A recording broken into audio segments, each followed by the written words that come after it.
Every drummer wants the perfect snare drum sound. It's a core part of your drum kit, and it's part of what makes your signature sound. But getting there can be a little bit tricky. In the next few minutes, I'm going to show you one of the most common obstacles to getting to that perfect snare drum sound, what it actually does to your drum, and a super easy way to fix it. There are a lot of moving parts on a snare drum, and when things don't sound exactly right, we tend to reach for the most obvious one, the snare tension knob. But a lot of drummers make this mistake next. Yep, they crank that baby nice and tight. If you're an experienced drummer watching this video, my sincere apologies for the trauma that might have caused.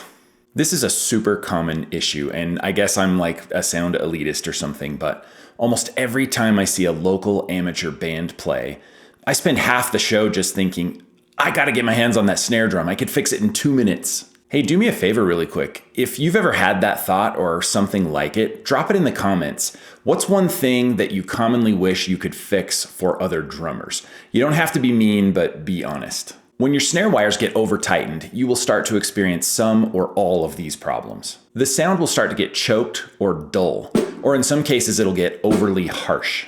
The drum will actually get less responsive, meaning you'll get less snare response. Because when they're too tight, the wires themselves and the bottom head will not be able to vibrate freely the way that they should.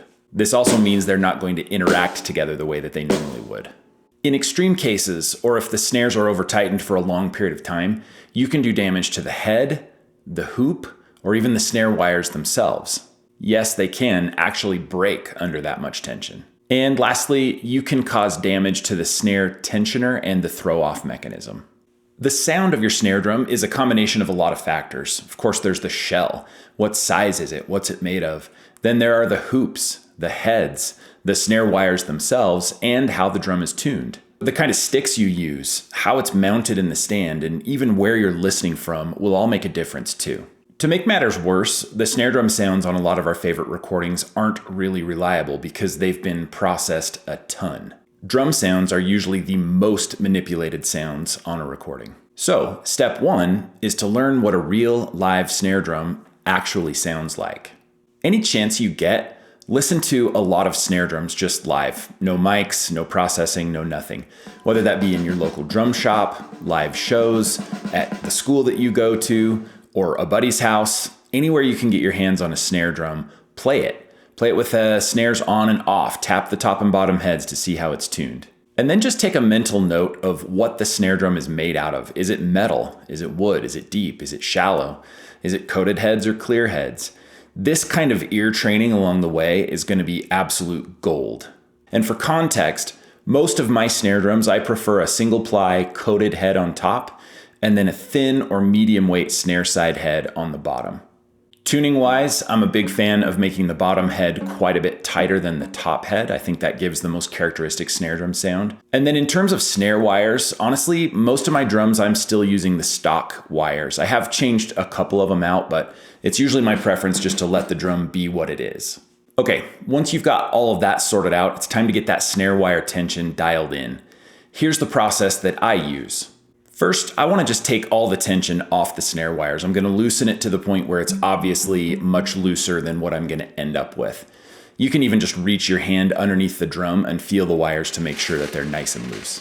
Then I'm going to take one stick, or sometimes even just my finger, and I'm going to lightly tap on the top of the drum, usually in the center, although it doesn't hurt to try other spots as well.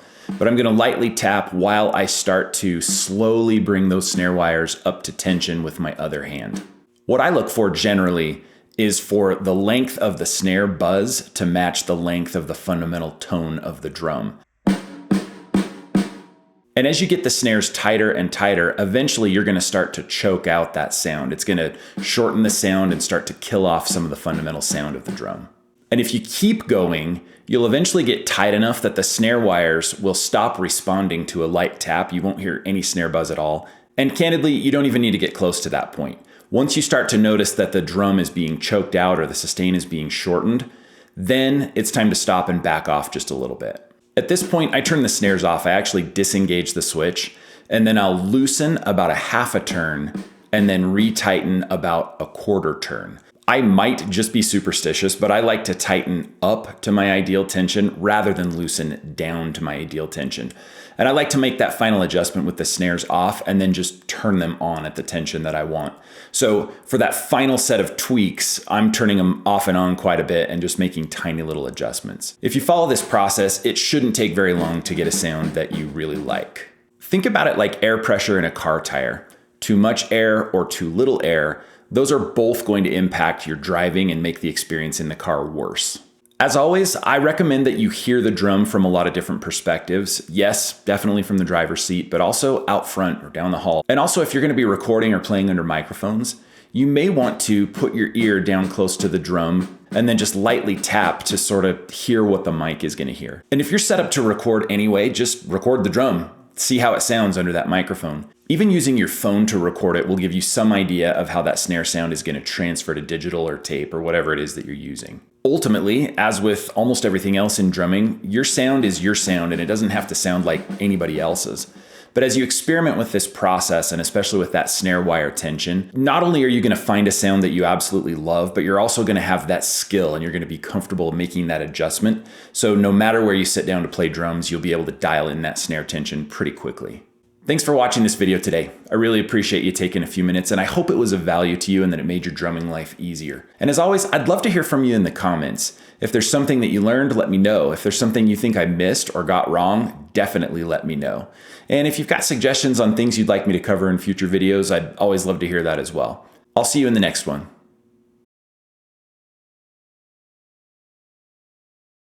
I'm suspicious of my snare drum.